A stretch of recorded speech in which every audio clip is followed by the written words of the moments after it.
सब टेलीफोन चाहे चिठिया पे भाई कवन उपाय के उनके बोलाई।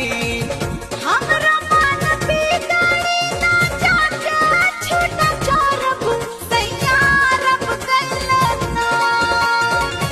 उनका रहत बोला कैसे छूटा जाके चरब भैया जल्दी अइहे ना त भैया जल्दी अइहे ना तुसे जे पड़ौन के संगे लड़ब भैया जल्दी अइहे।